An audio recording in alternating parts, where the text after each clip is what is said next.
माननीय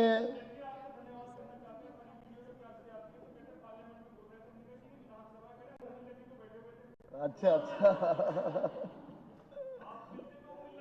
जी ठीक है, वो बड़े भाई हैं हमारे। माननीय सदस्यगण, भारत छोड़ो आंदोलन हमारे देश के इतिहास में बहुत महत्वपूर्ण स्थान रखता है। वर्ष 1942 में राष्ट्रपिता महात्मा गांधी जी ने भारत छोड़ो आंदोलन का ऐतिहासिक आह्वान किया था।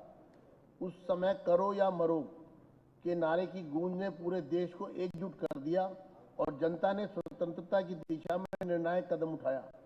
8 अगस्त अर्थात आज 8 अगस्त को इसका प्रस्ताव पारित हुआ और 9 अगस्त को पूरे भारत में आंदोलन की चिंगारी फैल गई।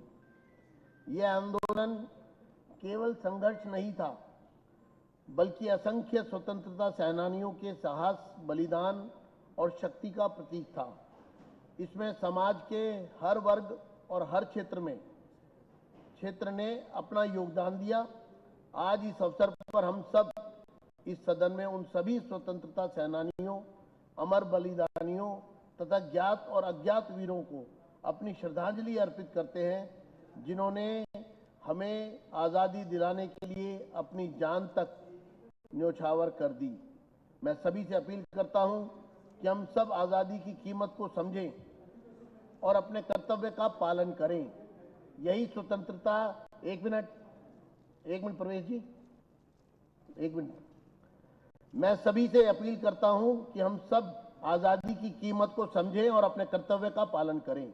यही स्वतंत्रता सेनानियों को सच्ची श्रद्धांजलि होगी, जिन्होंने देश के लिए अपनी जान की बाजी लगा दी। मैं सभी शहीदों और स्वतंत्रता सेनानियों को नमन करता हूं, जिनके बलिदान के कारण आज हम आज़ाद भारत में सांस ले रहे हैं। भारत माता की जय। वंदे वंदे भारत माता की। अब निम्नलिखित सदस्यों द्वारा, हाँ जी, पे हो जाए 5-4 मिनट, नहीं लंबी हो जाएगी बात। चलो ठीक। अब निम्नलिखित थिंग्स रही हैं, उसको लेके एक कंसर्न था। पिछले कई दिनों से लगातार हम अलग अलग मुद्दे पर रूल 55 में शॉर्ट डिस्कशन लगा रहे हैं, रूल 54 में कॉलिंग अटेंशन लगा रहे हैं। वो एलओबी में आ भी नहीं रहा और आपकी तरफ से कोई रूलिंग भी नहीं आ रही। रूलिंग नहीं आती है, उसमें जो आता है मैंने झुग्गी के जो झुग्गियां तोड़ी जा मैंने रही हैं, आपका मैडम देखिए, आप ना फिर भी ना आप फिर पे कहेंगे आप बैठ जाइए, अभी बैठिए, आपको बैठना पड़ेगा। अब आप आपको मौका मिलेगा। अभी आपका 280 लगा हुआ है, उसमें बोलिएगा आप। मैं श्रीमती पूनम शर्मा से कहूंगा वो शुरू करें। करिए आप, चलिए शुरू करिए मैडम।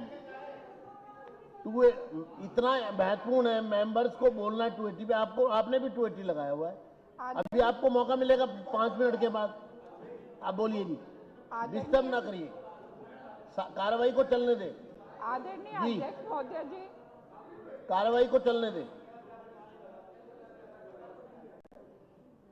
शुरू करें पूनम जी। आदरणीय अध्यक्ष महोदय जी, मैं आज इस सदन का ध्यान वजीरपुर विधानसभा क्षेत्र में, देखिए,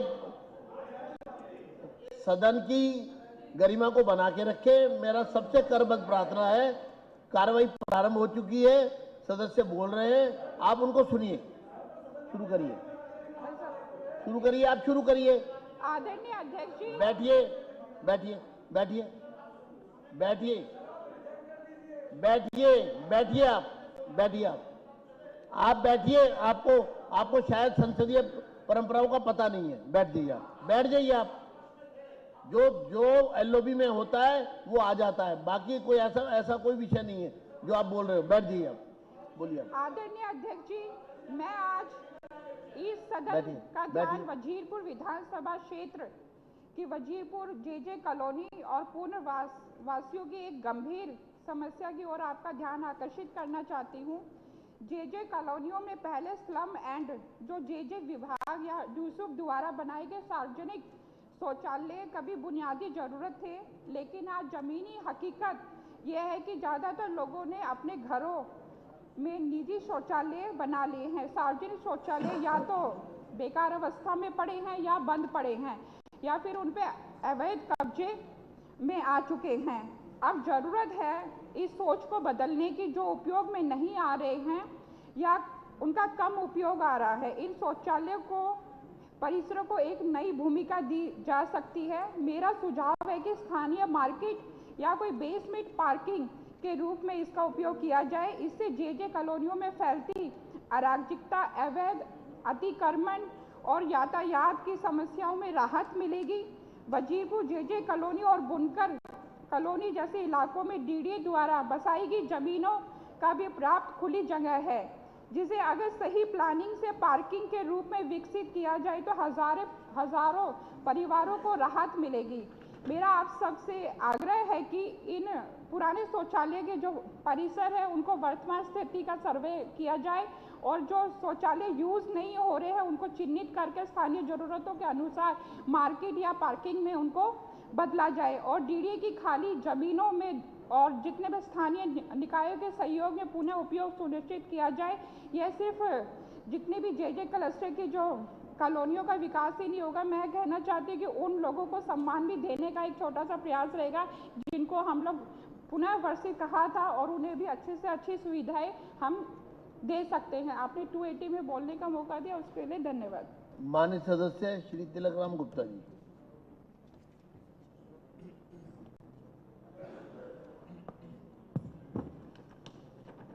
आदरणीय अध्यक्ष महोदय जी, मैं आपके माध्यम से श्रीनगर विधानसभा क्षेत्र के हजारों झुग्गी वासियों की ओर से एक अत्यंत महत्वपूर्ण विषय की ओर ध्यान आकर्षित करना चाहता हूं। हाल ही में Haryana power house Indira colony की झुग्गी बस्तियों को तोड़ने के आदेश जारी किए गए थे।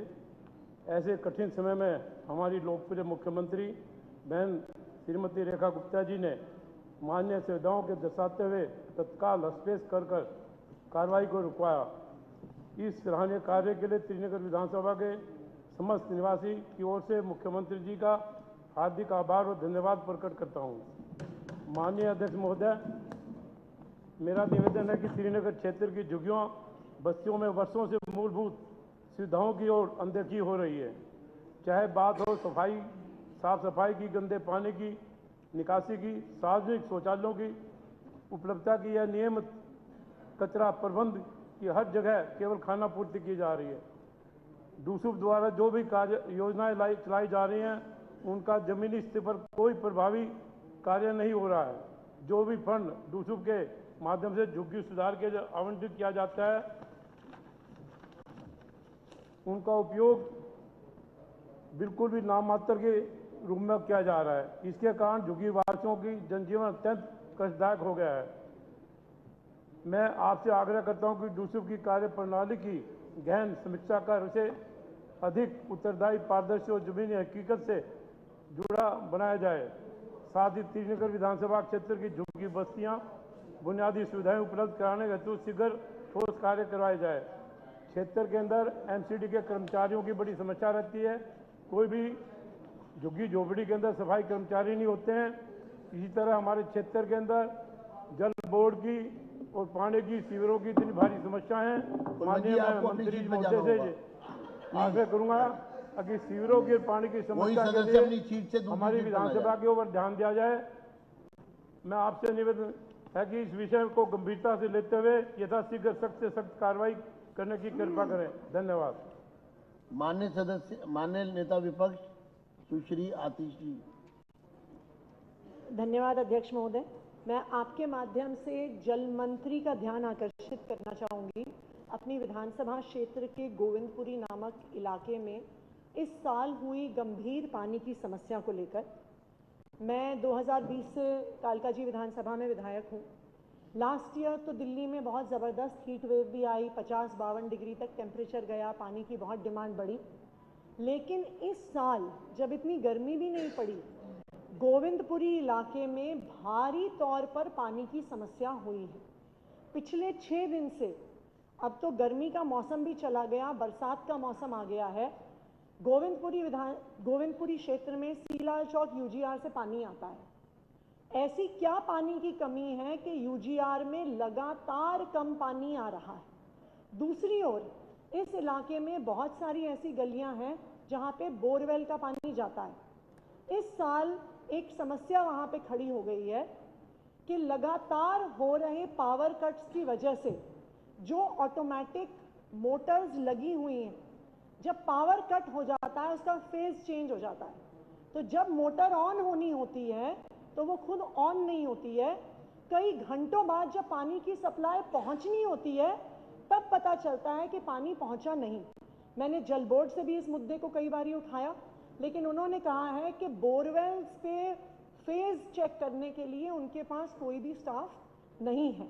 तो मैं आपके माध्यम से जल मंत्री का ध्यान आकर्षित करना चाहूँगी कि गोविंदपुरी इलाके के खासकर गली नंबर 5, 6, 7, 8 और 13 में जो पानी की गंभीर कमी हो रही है उस पर ज़रूर संज्ञान लें। धन्यवाद। माननीय सदस्य। अध्यक्ष जी, मैं अपना 280 वापस ले रहा हूँ। ठीक है। माननीय सदस्य श्री आले मोहम्मद इकबाल।